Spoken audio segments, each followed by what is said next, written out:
मोहम्मद शमी और मोहम्मद सिराज इंडिया के one of the best bowler हैं, बट ये दोनों ही बॉलर 2023 वर्ल्ड कप के बाद से ड्रॉप हो चुके हैं। ये लगातार खेल ही नहीं रहे किसी भी फॉर्मेट को। इवन एशिया कप जैसे छोटे से टूर्नामेंट में भी ना शमी का नाम था ना मोहम्मद सिराज का नाम था, जबकि ये दोनों बॉलर दुनिया के बेस्ट बॉलर में आके जाते हैं। मोहम्मद सिराज के साथ हो क्या रहा है? एक तरफ शमी जहां भी जाके रणजी क्रिकेट खेल रहे हैं, वहीं मोहम्मद सिराज जाके अभी विजय हजारे ट्रॉफी खेल रहे हैं। एक तरफ जहां इंडिया की बॉलिंग 350 से ज्यादा का स्कोर खा जा रही है, इसके बाद भी शमी का नाम और सिराज का नाम टीम में नहीं आ रहा है और ये दोनों जाकर डोमेस्टिक खेल रहे हैं। आइए आज इन दोनों के करियर के ऊपर बात करते हैं कि एग्जैक्टली ये कहां पे है और क्या हुआ है इनके साथ और किस तरीके से इनको ड्रॉप किया गया है। देखिए, इंडिया में अभी आपने देखा होगा कि पूरी की पूरी जो बॉलिंग लाइनअप है वो नई हो चुकी है। हर्षित राणा जो जीजी के फेवरेट हैं, ये तो टीम में आ ही गए हैं, साथ में अर्शदीप आ गए हैं और इनके साथ में प्रसिद्ध कृष्णा भी आ चुके हैं। T20I में तो समझ में आता है कि नई बॉलिंग लाइनअप आ गई है क्योंकि नए खिलाड़ी चाहिए थे, यंग खिलाड़ी चाहिए थे, लेकिन ODI के अंदर सिराज और शमी का रिप्लेसमेंट ये तीनों में से कोई भी बॉलर नहीं है अभी के टाइम में। इसके बावजूद अभी सिराज और शमी को ड्रॉप किया गया है और टीम में इनकी जगह बन ही नहीं पा रही है। ODI T20I में तो बिल्कुल ही नहीं बन पा रही है। आज के एपिसोड में हम जानने की कोशिश करेंगे कि शमी और सिराज एग्जैक्टली कहां पे हैं, गंभीर की एग्जैक्टली क्या इन्वॉल्वमेंट है, क्या गंभीर के कारण ही शमी और सिराज अभी ड्रॉप हुए हैं। साथ में ये भी देखेंगे कि एक्चुअली में इनका फ्यूचर क्या हो सकता है। आने वाले टाइम में शमी सिराज रिटर्न आ सकते हैं या फिर नहीं आ सकते हैं ODI के अंदर और T20I के अंदर। देखिए, कहानी की शुरुआत 2023 वर्ल्ड कप में होती है जब इंडिया ने नया ट्रियो बनाया था जिसके अंदर जसप्रीत बुमराह थे, मोहम्मद सिराज थे और इन्हीं के साथ मोहम्मद शमी भी थे। मोहम्मद शमी जहां एक के बाद एक मैच में विकेट लेकर जाते थे, वहीं सिराज इनका लगातार साथ दिया करते थे। इवन शमी को पहले 4 मैच में वर्ल्ड कप में नहीं खिलाया गया था, लेकिन इसके बाद जब इनको खिलाया गया तो शमी ने अकेले दम पर ही कमाल कर दिया। इस पूरे वर्ल्ड कप के अंदर शमी एक के बाद एक मैच में 5 ओवर ले जाने लगते हैं। श्रीलंका के सामने तो शमी अकेले 5 विकेट लेकर जाते हैं और इसी सेम मैच में सिराज ने भी 3 विकेट निकाले थे। बाद में वर्ल्ड कप के सेमीफाइनल में शमी अकेले दम पर इंडिया की बॉलिंग लाइनअप को हैंडल करते हैं, 7 विकेट लेकर जाते हैं और मैन ऑफ द मैच बन जाते हैं। शमी की बॉलिंग इस समय इतनी ज्यादा पीक थी कि सेमीफाइनल मैच के अंदर विराट ने भी सेंचुरी मारी, श्रेयस ने तो 70 बॉल में सेंचुरी मारी। इसके बाद भी शमी को मैन ऑफ द मैच दिया गया था। रीजन काफी साफ था, मोहम्मद शमी अकेले दम पर 7 विकेट निकाल के ले गए थे। छोटी बात नहीं थी, वर्ल्ड कप सेमीफाइनल में 7 विकेट किसी भी इंडियन ने कभी नहीं निकाले थे। बाद में शमी फाइनल में भी पहला विकेट निकाल के ले जाते हैं, लेकिन अनफॉर्चुनेटली वो फाइनल मैच हम हार जाते हैं।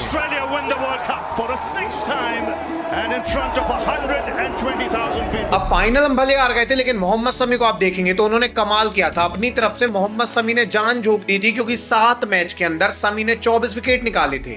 मोहम्मद शमी पूरे वर्ल्ड कप के अंदर मोस्ट विकेट टेकर थे और इनके आसपास भी कोई नहीं था। मोहम्मद शमी ने ऐसी परफॉर्मेंस दे डाली थी और पूरे मैच भी शमी ने नहीं खेले थे, 7 मैच बस खेले थे। अब जब ये वर्ल्ड कप एंड हुआ, इसके बाद शमी को चोट लग जाती है तो शमी जो है इंजरी के कारण बाहर चले आते हैं, इनको रेस्ट दे दिया जाता है और इंजरी इनको काफी टाइम तक चलती है। 19 नवंबर से लेकर इनकी इंजरी जो है लगभग 1 साल चलती है और 2024 T20I वर्ल्ड कप में भी इनका नाम नहीं आ पाता क्योंकि उस समय भी ये इंजर्ड थे। बाद में 2024 के एंडिंग में मतलब 13 महीने बाद बॉर्डर गावस्कर ट्रॉफी आती है और बॉर्डर गावस्कर ट्रॉफी के लिए शमी कहते हैं कि मैं अभी चोटिल नहीं हूँ, मेरे को सिलेक्ट किया जा सकता है।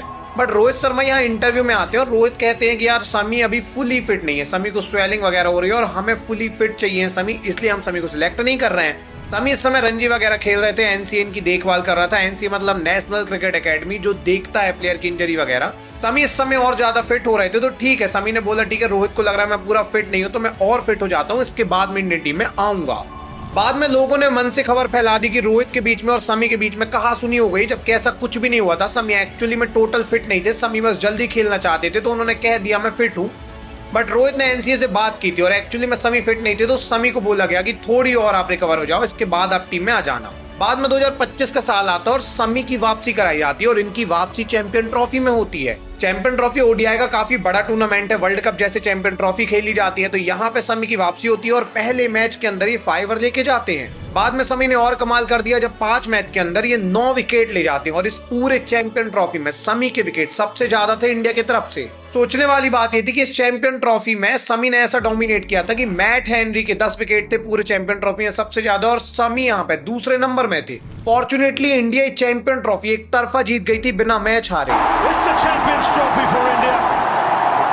अब देखिए यहाँ तक सब कुछ सही चल रहा था। समी 2023 वर्ल्ड कप खेले थे, उसके बाद ये इंजर्ड हो गए थे और उसके बाद जैसे ही ये फिट हुए 2025 चैंपियन ट्रॉफी में इनकी वापसी करा दी गई थी। इसी के जस्ट बाद आईपीएल आया और आईपीएल में समी को एसआरएच ने 10 करोड़ रुपए में खरीद लिया। एसआरएच जानता था कि समी बहुत कमाल के बॉलर हैं, 2023 में पर्पल कैप लेकर गए थे, यही कारण था कि एसआरएच ने इनको 10 करोड़ में खरीदा। और 10 करोड़ छोटा प्राइस नहीं है, काफी ज्यादा पैसे इन्होंने इनको दिए। हालांकि इस आईपीएल में समी फ्लॉप रहते हैं, लेकिन इसके बाद भी अभी 2026 आईपीएल के लिए भी समी 10 करोड़ में ही ट्रेड हुए हैं। रीजन काफी सिंपल है, हो सकता है कि समी एक आईपीएल में पिट गए, लेकिन समी टॉप क्लास बॉलर हैं, इसीलिए समी को यहाँ पे 10 करोड़ में ही खरीदा जा रहा है। अभी तक समी इंडियन टीम में ड्रॉप वगैरह नहीं हुए थे, रेस्ट में गए थे, इंजरी इनको हो गई थी तो इनको रेस्ट दिया गया था, बाकी ये ड्रॉप अभी तक नहीं हुए थे। बट आईपीएल 2025 के बाद एंडरसन तेंदुलकर ट्रॉफी आती है, जहां पे इंडिया इंग्लैंड टूर करती है 5 टेस्ट खेलने के लिए, और यहाँ पे समी का नाम नहीं आता। समी जो है इस समय बिल्कुल फिट थे, लेकिन समी का नाम नहीं आया। और अजीत अगरकर ने बोला कि समी अभी इस हालत में नहीं है कि वो 5 दिन टेस्ट खेल पाए। अजीत अगरकर और जीजी का कहना था कि समी एक्चुअली में अभी सर्जरी कराए थे, इसलिए अब वो 5 दिन लगातार क्रिकेट नहीं खेल सकते हैं। बट समी इस समय रणजी क्रिकेट खेल रहे थे और 5 दिन ही लगातार बॉलिंग कर रहे थे, तो इन लोग क्या पता सही बोल रहे थे या झूठ बोल रहे थे। खैर टेस्ट में इनका नाम नहीं आया, समझ में आता है कि इनका टेस्ट में नाम नहीं आया, सबको लगा इनका आगे नाम आएगा। लेकिन इसके बाद एशिया कप होता है और एशिया कप में समी का नाम नहीं आता। एशिया कप में जब समी का नाम नहीं आया तो लोग शौक रह जाते हैं, समी खुद शौक रह जाते हैं। समी ने खुद अपने यूट्यूब चैनल में वीडियो डाली, समी ने बोला कि मैं फुली फिट हूँ, मैंने बताया भी बीसीसीआई को मैं फुली फिट हूँ, इसके बाद भी बीसीसीआई मेरा सिलेक्शन नहीं करा रही है। यही कहना चाहूँगा, सेलेक्ट होना या ना होना मेरे हाथ में नहीं है, ये सिलेक्शन कमेटी करती है, कोच करेंगे, कैप्टन करेंगे। इन्होंने बोला अगर बीसीसीआई चाहती है कि मैं रिटायरमेंट ले लूं तो मेरे को मुंह पे बोलते मैं रिटायरमेंट ले लूंगा, ऐसे मुझे ड्रॉप ये क्यों कर रहे हैं। एशिया कप वो दूसरी बार था जब समी को ड्रॉप किया गया था, पहले इनको ड्रॉप टेस्ट में किया गया था और इस बार इनको ड्रॉप T20I फॉर्मेट में किया गया। बाद में अभी ऑस्ट्रेलिया के साथ इंडिया की ओडीआई सीरीज हुई है और साउथ अफ्रीका के साथ भी इंडिया की 3-3 मैच की ओडीआई सीरीज हो चुकी है, लेकिन यहाँ भी समी का नाम नहीं आया है। इसका मतलब साफ हो चुका है कि समी को तीनों फॉर्मेट से ड्रॉप कर दिया गया है, पहले टेस्ट से, इसके बाद T20I में एशिया कप से, और अभी इनको ओडीआई से भी ड्रॉप कर दिया गया है। 2023 वर्ल्ड कप तक समी लगातार खेल रहे थे, लेकिन उसके बाद ये 1 साल के लिए इंजर्ड होते हैं, इंजरी से रिकवर होकर रिटर्न आके कमाल कर देते हैं चैंपियन ट्रॉफी में। बट इसके बाद समी को ड्रॉप किया गया, पहले टेस्ट से किया गया इनको ड्रॉप, वहां पे तो बीसीसीआई ने बहाना बना दिया कि 5 दिन नहीं खेल सकते, लेकिन उसके बाद T20I से किया गया और इसके बाद ओडीआई से किया गया है। ऐसे यदि आप सिराज को देखेंगे तो सिराज जो है वो वर्ल्ड क्लास बॉलर है, ओडीआई के अंदर सिराज का एवरेज 25 से कम है, मतलब सिराज की बॉलिंग बहुत ही टॉप क्लास है। 2023 वर्ल्ड कप के पहले एशिया कप हुआ था, वहां पे सिराज का ऐसा राइज हुआ था कि पूरी दुनिया इनको जानने लग गई थी। एक्चुअली में उस एशिया कप के अंदर क्या हुआ था कि श्रीलंका और इंडिया का फाइनल मैच था और वहां पे सिराज ने 7 ओवर में 21 रन दिए और 6 विकेट ये लेके गए। इस एशिया कप फाइनल को इंडिया सिराज के दम पर जीत गई थी, इसलिए सिराज को काफी महत्व दिया जाता है ओडीआई के अंदर। बाद में 2023 का जब वर्ल्ड कप आया तो सिराज का आंख बंद करके सिलेक्शन किया गया, क्योंकि सिराज ने एशिया कप में कमाल किया था। हालांकि वर्ल्ड कप में 14 विकेट ही ले पाते हैं, लेकिन सिराज ने काफी बढ़िया वहां भी परफॉर्म किया।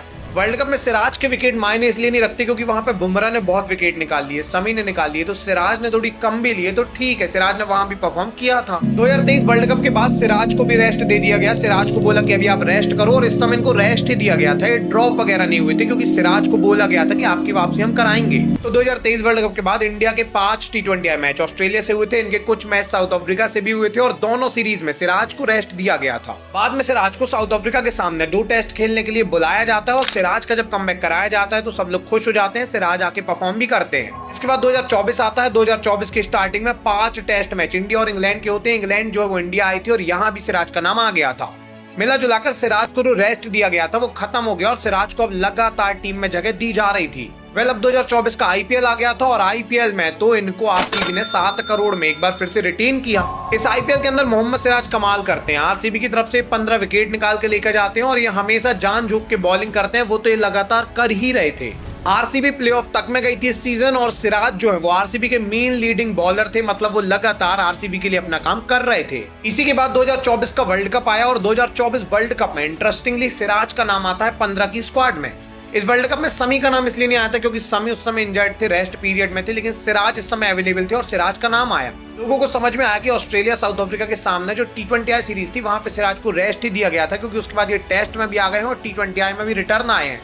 इवन ये वर्ल्ड कप में हिस्सा बस नहीं लेते, वर्ल्ड कप में इनको मैचेस भी खिलाए जाते हैं। बाद में सुपर 8 में इनको मौका नहीं मिला, बट पहले इनको मौका मिल गया, जबकि T20I में सिराज की जगह नहीं बनती है। T20I में बुमराह है, अर्शदीप है, इसके बाद भी सिराज का सिलेक्शन हुआ था यहाँ। इसके बाद 2024 की BGT आ जाती है 2024 के एंडिंग में, और BGT के अंदर भी सिराज का नाम आता है और यहाँ पे सिराज कमाल कर देते हैं। पूरी बॉर्डर गावस्कर ट्रॉफी में सिराज ने 157.1 ओवर डाले और इतने ओवर किसी ने भी पूरी बॉर्डर गावस्कर ट्रॉफी के अंदर नहीं डाले थे। मिला जुलाकर सिराज का 2024 में सब फॉर्मेट में आ गया था नाम। T20I में भी आ गया था, ODI में भी आ गया था, टेस्ट में भी आ गया था। मतलब सिराज की हर फॉर्मेट में वापसी हो गई थी और सिराज को जो रेस्ट दिया गया था वो खत्म हुआ, तो सिराज की वापसी हो गई। बट 2024 के बाद 2025 का जब साल आया तो इंग्लैंड जो है इंडिया खेलने आती है। 5 T20I, 3 ODI और इस पूरे टूर में सिराज का नाम नहीं आता। ये पहली बार था 2023 वर्ल्ड कप के बाद जब सिराज को ड्रॉप किया गया था। सिराज का नाम यहाँ आया ही नहीं था और मोहम्मद सिराज भी शौक थे कि उनका नाम आया क्यों नहीं है। ऐसा बिल्कुल भी नहीं था कि सिराज ने परफॉर्म नहीं किया था। वो लगातार जब भी खेल रहे थे वो वैसा ही परफॉर्म कर रहे थे जैसा वो पहले करते थे।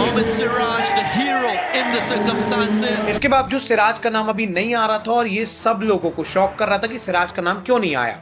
सिराज इससे ओवरकम कर पाते कि इनका नाम क्यों नहीं आया। इससे पहले चैंपियन ट्रॉफी आ गई और चैंपियन ट्रॉफी स्क्वाड में भी सिराज का नाम नहीं आता है। अब सोचिए, सिराज का नाम 2023 वर्ल्ड कप में तो आया था, लेकिन 2025 चैंपियन ट्रॉफी में सिराज का नाम नहीं आया और सिराज और भी ज्यादा शॉक हो गए कि ऐसा कैसे ही पॉसिबल है। इस समय जो इंडिया के लोग थे वो भी कहने लग गए कि ये तो गलत हो रहा है, सिराज का नाम यहाँ क्यों नहीं आया है। बट यहाँ बोल दिया गया कि सिराज का नाम इसलिए नहीं आया क्योंकि स्पिनर ज्यादा चाहिए थे इंडिया को, इसलिए सिराज को नहीं लिया गया है। बाद में जब IPL आता है तो IPL के अंदर गुजरात इनको 12 करोड़ 25 लाख में खरीदती है। गुजरात को पता था कि सिराज की क्या वैल्यू है।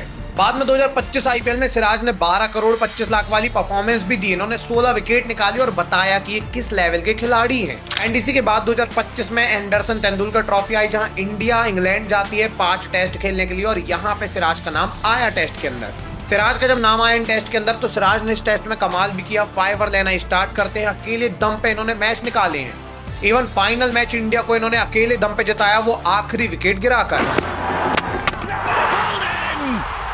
And would you believe it? It is Mohammad Siraj. Siraj के इस विकेट के कारण सीरीज में 2-2 की बराबरी हो गई थी और इंडिया ये सीरीज हारते हारते बच गई थी। इतना कुछ के बावजूद भी जब इसके बाद एशिया कप आता है तो यहाँ पे भी मोहम्मद सिराज का नाम आता ही नहीं है, इनको ड्रॉप कर दिया जाता है। देखिए, चैंपियन ट्रॉफी में इन्होंने बोल दिया कि स्पिनर की ज्यादा जरूरत थी तो सिराज का नाम नहीं आया, लेकिन एशिया कप में सिराज का नाम नहीं आया, ये बहुत ज्यादा शॉकिंग था। Last time Mohammed Siraj Asia cup में फाइनल के अंदर मैन ऑफ द मैच थे, इन्होंने 6 विकेट निकाले थे और अभी एशिया कप में इनका नाम नहीं आया।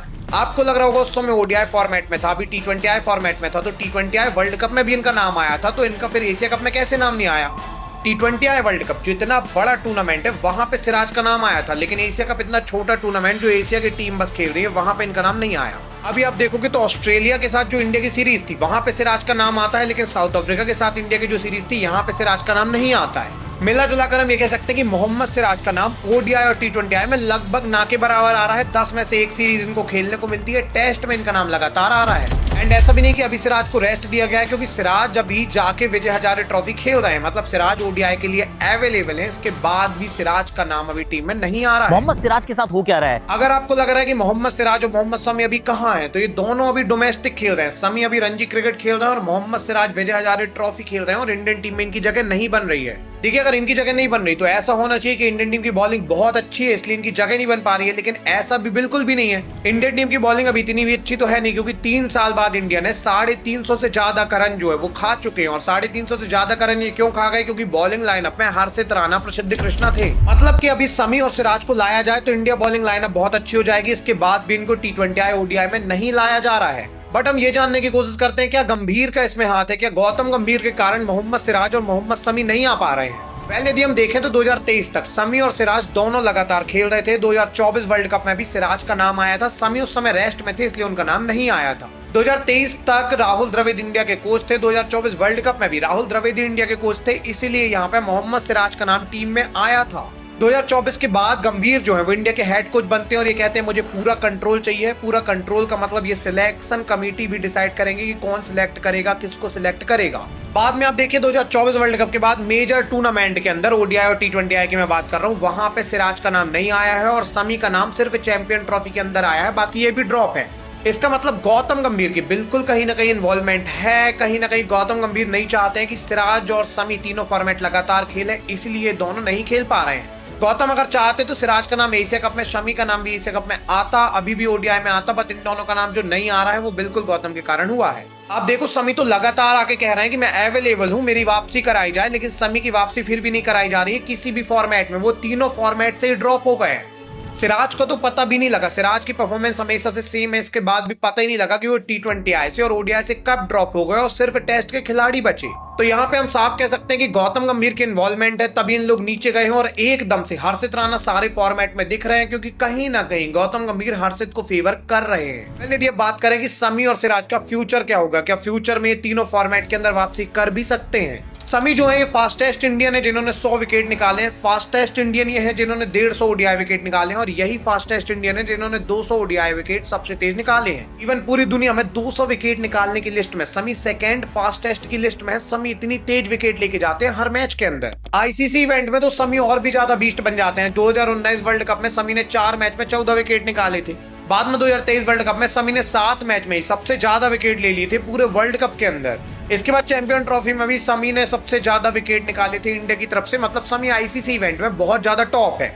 समी का कहना है कि इनको 2027 वर्ल्ड कप खेलना है, तो शायद समी ओडीआई खेल सकते हैं आने वाले टाइम में। हो सकता है कि समी हमें 27 वर्ल्ड कप खेलते दिख जाए, भले ही अभी वो बायलैटरल खेलते नहीं दिख रहे हैं गंभीर के कारण, लेकिन आने वाले टाइम में अगर गंभीर चाहे तो ये 27 वर्ल्ड कप में आ जाएंगे। समी भी इसलिए लगातार रिटायरमेंट नहीं ले रहे हैं क्योंकि समी चाहते हैं कि वो 27 वर्ल्ड कप खेलें। समी के फ्यूचर के बारे में एक चीज तो तय है कि T20 और टेस्ट में अब ये रिटर्न नहीं आने वाले हैं, क्योंकि इनका नाम बिल्कुल ही ड्रॉप कर दिया गया है।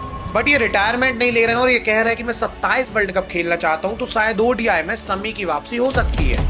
अब सिराज के फ्यूचर की बात करें तो सिराज का फ्यूचर भी काफी ज्यादा खतरे में है। आप देखिए मोहम्मद सिराज ने 47 ओडीआई मैच में 73 विकेट निकाले हैं और ओडीआई के अंदर इनका जो एवरेज है 25 से कम है। मतलब ये ओडीआई के one of the best bowler हैं। मोहम्मद सिराज की कमाल बात यह है कि ये बिना इंजरी के लगातार बॉलिंग करते हैं। तीनों फॉर्मेट ये खेलते हैं। पिछले 3 साल में जितने ओवर तीनों फॉर्मेट को मिलाकर मोहम्मद सिराज ने डाले उतने किसी ने भी नहीं डाले।